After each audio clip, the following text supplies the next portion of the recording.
বন্ধুরা, দার্জিলিংয়ে এবং গ্যাংটকে গাড়ির সমস্যা কিন্তু খুব বড় সমস্যা। আপনারা গাড়ির জন্য কিন্তু অনেকেই আমার থেকে কন্ট্যাক্ট নাম্বার চান বা গাড়ি যোগাযোগ করে দিতে বলেন, কিন্তু আমারও তেমন সুযোগ সুবিধা করে উঠতে পারি না। কারণ গাড়ির পেশার সঙ্গে যারা যুক্ত রয়েছেন তারা কিন্তু কথার খেলাপ করেন। আপনাকে এক কথা বলবে, পরক্ষণেই কথা পাল্টে দিয়ে আবার অন্য একটা কথা বলবে। আপনাকে বলবে 1 টাকা, কিন্তু আপনি যখন যাবেন তখন আপনাকে 10 টাকা বলবে। তো কথার কোনো ঠিক ঠিকানা নেই। কিন্তু আজকে দার্জিলিংয়ে আপনাদের সঙ্গে এমন একজনের পরিচয় করিয়ে দেবো, উনি কথার খেলাপ তো দূরের কথা, মানে সেই বয়সটুকুনি ওনার নেই আর কি। এবং উনি শুধুমাত্র যে সিনিয়র সিটিজেন তা না, সুপার সিনিয়র সিটিজেন। মানে এত বয়সেও একজন মানুষ যে এতটা কর্মঠ হতে পারে সেটা নিজের চোখে না দেখলে হয়তো বুঝতেই পারতাম না। আমি তাকে ফলো করেছি, রাস্তা দিয়ে হাঁটছে, সিঁড়ি দিয়ে উঠছে, এমনকি রান্নাঘরে রান্না পর্যন্ত করছে। সম্প্রতি ওনার স্ত্রী বিয়োগ হয়েছে, যার জন্য সমস্ত কাজ ওনাকেই করতে হয় আর কি। তো এই ভদ্রলোকের একটি গ্যারেজ রয়েছে এবং উনি বিভিন্ন গাড়ি ভাড়া দিয়ে থাকে। দার্জিলিংয়ের যে সমস্ত সাইট সিনিং আছে সেগুলো উনি প্ল্যানিং করে দেয় এবং সেইভাবে গাড়ি উনি ভাড়া দিয়ে থাকেন এবং রিজনেবল রেট। যদি 1 টাকা বলে 1 টাকায়, মানে আপনার থেকে 1 টাকা নিলে ওই যখন আসবেন 1 টাকায়। এই নয় অজুহাত দেখালো যে তেলের দাম বেড়ে গেছে, ড্রাইভার পাচ্ছি না, আমার ড্রাইভার অসুস্থ, অন্য ড্রাইভার হায়ার করে নিয়ে এসেছি, এর জন্য 1 টাকার বদলে 3 টাকা দিতে হবে, এমন কিছু না। 1 টাকা তো 1 টাকাই আর কি। তো জায়গাটা আমি আগেও ভিডিও করেছিলাম, ততটা আপনারা হয়তো দেখেননি, তবে এই ভিডিওটা দেখুন, আপনাদের বেশ ভালো লাগবে। এবং দার্জিলিং বেড়াতে এসে গাড়ি নিয়ে কোনো দিন কোনো সমস্যা হবে না, এটুকুনি বলতে পারি। চলুন। আমি নমস্কার বন্ধুরা, আশা করি সবাই ভীষণ ভালো রয়েছেন। দার্জিলিংয়ে রয়েছি। দার্জিলিংয়ে আজকে আপনাদের এমন একটি ভিডিও দেখাবো যেটা দার্জিলিংয়ে বেড়াতে এসে কখনো না কখনো আপনার অবশ্যই দরকার হবে। আজকে আপনাদের এমন একজন মানুষের সঙ্গে পরিচয় করিয়ে দেবো যিনি কিন্তু সিনিয়র সিটিজেন না, সুপার সিনিয়র সিটিজেন, এবং এই বয়সেও বিভিন্ন রকম পরিষেবা কিন্তু উনি দিয়ে আসছেন। বন্ধুরা, দার্জিলিং বেড়াতে এসে আমরা কিন্তু অনেকেই গাড়ির খোঁজ করি, আপনারাও অনেকে গাড়ির কন্ট্যাক্ট নাম্বার চান, আমি কিন্তু দিতে পারি না।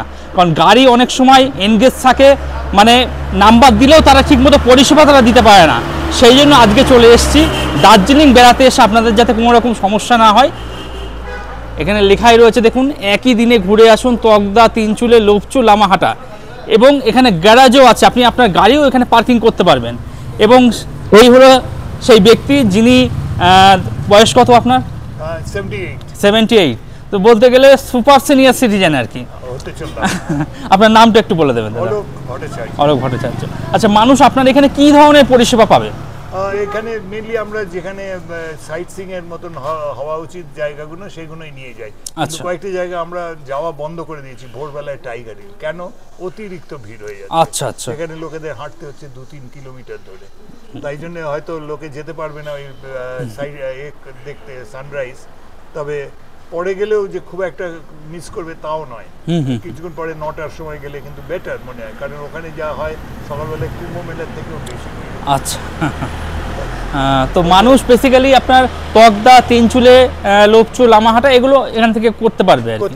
এইগুলোই এখন কি ছিল দার্জিলিং 100 বছর আগে সেটা বোঝা যায়। আচ্ছা আচ্ছা। তাছাড়া দার্জিলিং টাউনের মধ্যে অতিরিক্ত ভিড় হয়ে যাচ্ছে সারা বছর।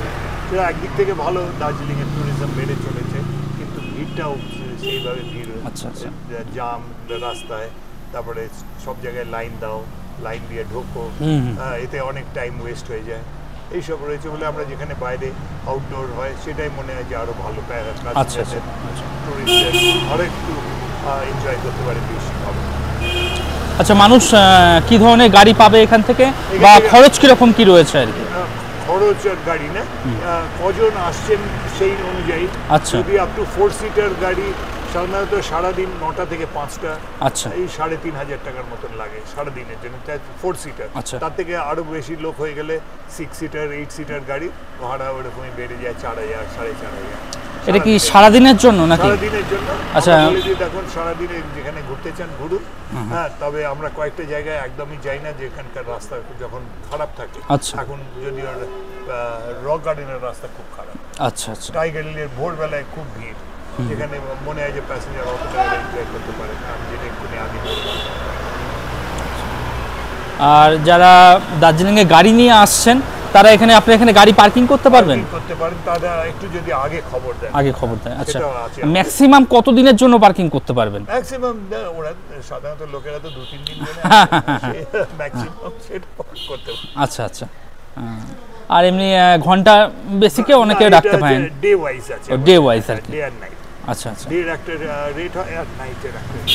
আচ্ছা, এবার আপনার কিছু পার্সোনাল প্রশ্ন জিজ্ঞাসা করছি।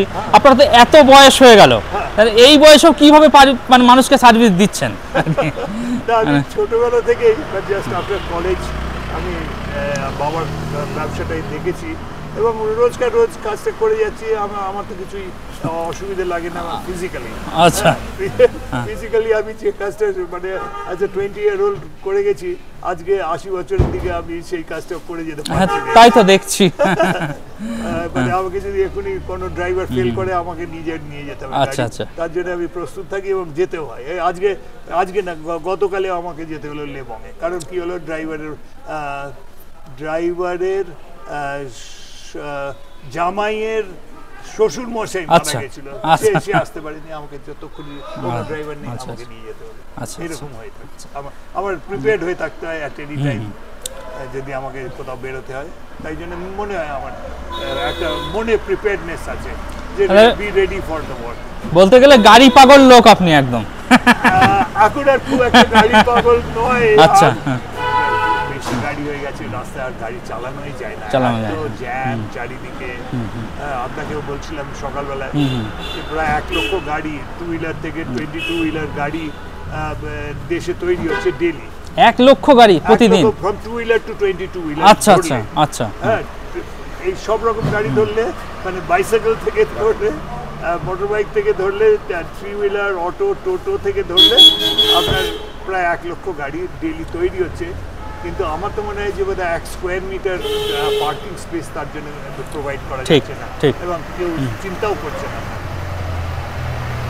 আর রাস্তাও চওড়া হচ্ছে না, রাস্তা চওড়া লম্বা কিছুই হচ্ছে না। হ্যাঁ, কোথায় যেখানে হচ্ছে জাস্ট টোল ট্যাক্সটা নেওয়ার জন্য ওখানে একটু রাস্তাটা পরিষ্কার করে চওড়া করে দিয়েছে যাতে গাড়িগুলো এসে টোল ট্যাক্সটা দিতে পারে। টোল ট্যাক্স ক্লিয়ার হয়ে গেলেই আমার রাস্তা আবার যাতায়াত। এটা জাস্ট একটা গিমিক যে 6 লেন, 3 লেন, 4 লেন ওইখানে টোল ট্যাক্স নিয়ে নেওয়ার জন্য। ওইটুকুই আমার মানে যা এক্সপিরিয়েন্স ওভার দ্য 60 ইয়ার্স, যে কোনো খুব একটা ভরসা নেই যে রোড ট্রান্সপোর্ট খুব একটা ইমপ্রুভ করবে বলে দেশে, at least within metropolitan areas or 2 and 3 tier টাউনের মধ্যে, যে খুব একটা এটা আরও খারাপ হতে চলবে। পার্কিং যদি একটা ওয়ার্ল্ড ওয়াইড প্রবলেম, তবে কেউ ট্যাকল করতে পারছে না। আচ্ছা, মানুষ যারা যোগাযোগ করবে আপনার সঙ্গে, একটু কন্ট্যাক্ট নাম্বারটা আপনার বলে দেবেন। আচ্ছা, আমার কন্ট্যাক্ট নাম্বার যদি এটা অনলি ফ্রম 7 to 7, হ্যাঁ, মানে সকাল 7টা থেকে রাত্রি 7টার মধ্যে। 9832088137। ওকে, ধন্যবাদ স্যার।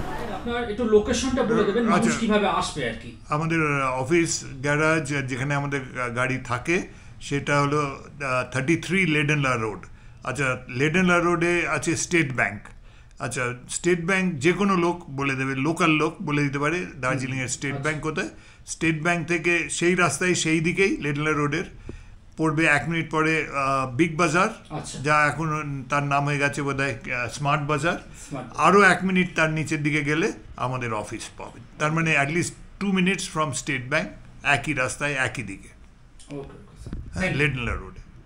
যে কোনো লোকাল লোককে জিজ্ঞেস করলে স্টেট ব্যাংক কোথায় তারা বলে দিতে পারে, অফিসটা নাও বলতে পারে, স্টেট ব্যাংক বলে দেবে যে কোনো, ওখান থেকে 2 মিনিট।